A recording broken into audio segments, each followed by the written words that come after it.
அன்பார்ந்த இறைமக்களே, கிறிஸ்துவின் மர்வ ஜபக்குழியின் வாயிலாக இன்று உங்களை சந்திப்பதில் நான் பெரும் மகிழ்ச்சி அடைகிறேன். மக்களை, சந்தோஷமாக இருக்கீங்களா? நிறைவாக இருக்கீங்களா? மகிழ்ச்சியாக இருக்கீங்களா? மன அமைதியாக இருக்கீங்களா? மக்களே, ஒவ்வொரு நொடிப்பொழுதும் இறைவன் நமக்கு கொடுத்த ஒவ்வொரு வார்த்தையும் கொண்டு நாம் நிறைவாக இருக்கிறோம் இல்லையா? அந்த நிறைவு இறைவன் தந்தது தானே. அவர் என்ன செய்ய சொல்கிறாரோ அதை மட்டும் நாம் செய்தால் எப்பொழுதும் நமக்கு நிறைவாக இருக்கும். இன்று அவர் நமக்கு என்ன இறைவார்த்தை தருகிறார் பார்ப்போமா? சீராக்கின் ஞான நூல் அதிகாரம் 14 இறைவார்த்தை 24 27 முடிய.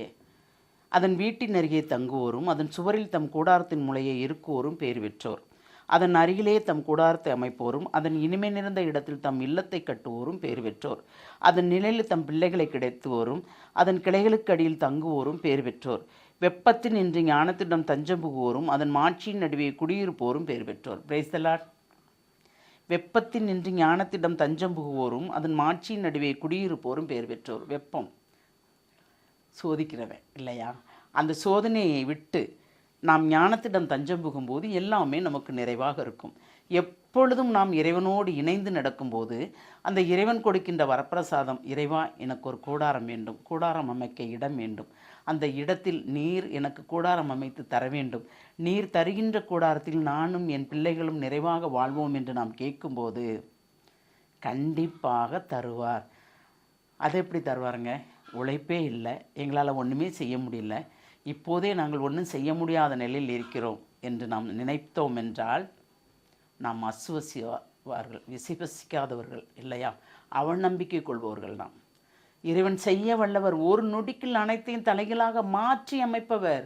அவரால் மட்டும்தான் முடியும். ஏனென்றால் நாம் ஞானத்தை மட்டுமே தேடுகிறோம், ஞானத்தோடு நாம் நடக்கிறோம், ஞானத்தின் சொல் கேட்டு அதன்படி செயல்படுகிறோம், ஞானத்தால் பிறருக்கு என்ன கொடுக்க வேண்டும் என்பதையும் கொடுக்கிறோம். அப்படி கொடுக்கும்போது இதிலிருந்து அவநம்பிக்கை நமக்கு? தருவேன் என்றால் தருபவர் அவர். எதை தர வேண்டும் எதை தர வேண்டாம் என்று தெரியும் அவருக்கு இல்லையா? அப்போது எந்த நேரத்தில் என்ன செய்ய வேண்டும் என்பதை அறிந்தவர் தான் அவர். அந்த அறிந்தவரை நாம் அவநம்பிக்கையோடு பார்த்தோம் என்றால் அதான் இருநிலை இல்லையா? அந்த இருநிலையோடு நாம் பார்க்கும்போது எதுவுமே நமக்கு நன்மை பயக்காது. அப்போ எல்லாமே ஒரு நிறைவை தரும். அந்த நிறைவு தான் நமக்கு வாழ்க்கையாக அமையும். அந்த வாழ்க்கை தான் நம்மளை எப்பொழுதும் மேல் நோக்கி செல்லும், அழைத்து செல்லும். சொல்கிறார்ல, ஞானத்தின் அருகில் வீடு கட்டி அதில் குடியிருப்போர் தன் பிள்ளைகளை கெடுத்துவோரும் பேர் பெற்றோர் இல்லையா? அப்போது அவர் கொடுக்கின்ற இடத்தில் நாம் குடியிருந்து நம் பிள்ளைகளோடு இருக்கும்போது நாம் ஒரு செல்வ செழிப்பாக இருக்கிறோம்.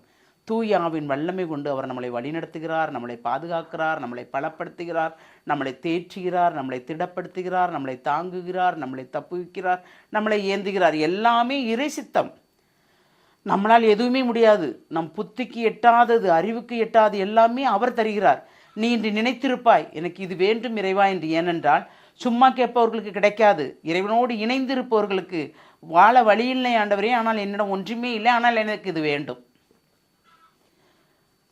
பிறகு என்ன நினைப்பாங்க? இது என்ன பைத்தியார்த்தனமாக இருக்குது, அது எப்படி நீங்கள் பாட்டு கேட்குறீங்க, கிடைச்சிருமா? கிடைக்குங்க.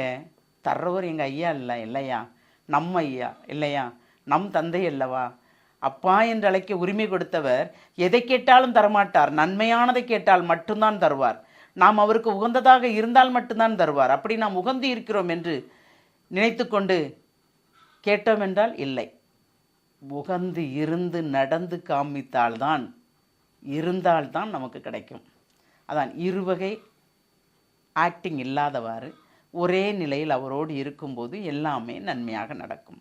தருவார், சொன்னவர் செய்வார், என்னை வழிநடத்துவார், என்னை வாழ வைப்பார்.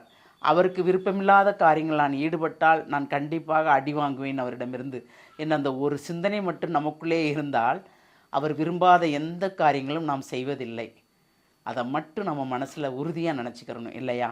அப்போது நமக்கு ஒரு எல்லா இடத்திலும் எந்த இடத்தில் இருந்தாலும் அவர் இருக்கிறார் என்று நாம் இருக்கும்போது அந்த கூடாரமே ஞானத்தின் கூடாரமாக மாறுகிறது, தூயாவின் வல்லமை நிறைந்த கூடாரமாக மாறுகிறது, தூயாவின் செயல்பாடு நிறைந்த கூடாரமாக மாறுகிறது.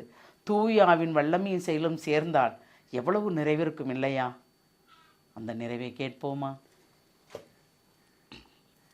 அன்பின் பரலோக பிதாவே, நித்தமும் காத்து வழி நடத்துவோர் நீர். ஆமாண்டவரே, நீர்தாமே உங்கள் மகனாகிய இயேசுக்கு கட்டளையிட, இயேசுதாமே தூய ஆவிக்கு செயல்படுத்தி கொடுப்பதற்கு ஆம் என்று சொல்லி அவரிடம் கட்டளையிட தூய ஆவிதாமே எங்களுக்கு செயல்படுத்தி தர அந்த வல்லமை மிக்க மன்றாட்டு மூலமாக அன்னை மரியாள் எங்களை பாதுகாக்க நீங்கள் 4 பேரும் சேர்ந்து எங்களை ஒவ்வொரு நொடிப்பொழுதும் கண்ணுக்குள் வைத்து பாதுகாக்கிற அந்த கிருபைக்கு நன்றி கூறுகிறோம்.